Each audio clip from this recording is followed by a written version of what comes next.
আজ থেকে চরম বদলাতে পারে আবহাওয়া। প্রবল শীতে কাঁপবে দক্ষিণের 6 জেলা।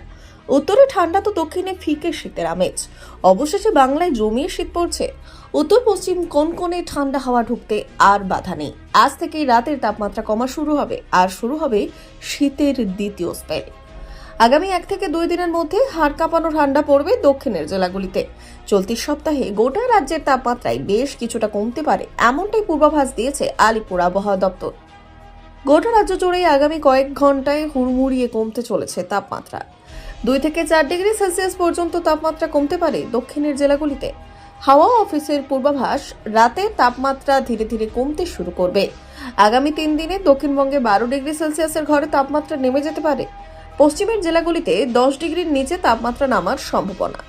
শুক্রবার থেকে সর্বনিম্ন তাপমাত্রা অনেকটাই কমে যেতে পারে বলে জানিয়েছে আবহাওয়া দপ্তর। চলতি সপ্তাহে কুয়াশার পরিমাণ বৃদ্ধি পেতে পারে রাজ্যের বেশ কয়েকটি জেলায়। আগামী 2 থেকে 3 দিনে বর্ধমান, বীরভূম, নদিয়া এবং মুর্শিদাবাদ জেলায় ঘন কুয়াশা থাকতে পারে। অবশেষে ফিরতে চলেছে শীত। পৌষ সংক্রান্তির আগেই শুরু হবে শীতের স্পেল। আপাতত কলকাতা সহ দক্ষিণবঙ্গের আবহাওয়া শুষ্ক থাকবে। বৃষ্টির সম্ভাবনা নেই দক্ষিণবঙ্গের কোনো জেলায়। আগামী 3 দিনে কলকাতায় 2 থেকে 3 ডিগ্রি তাপমাত্রা কমবে। ওদিকে উত্তর জুড়ে ভরপুর শীতের আমেজ।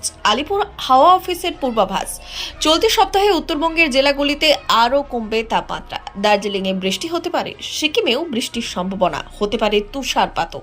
এক কথায় পিঠে পুলি পায়েস খাওয়ার জন্য জমিয়ে শীত পড়ছে। সেই সঙ্গে খেজুরের রস দিয়ে যারা গুড় তৈরি করে তাদেরও সুবিধা হবে। ব্যুরো রিপোর্ট, উত্তরের প্রহরী।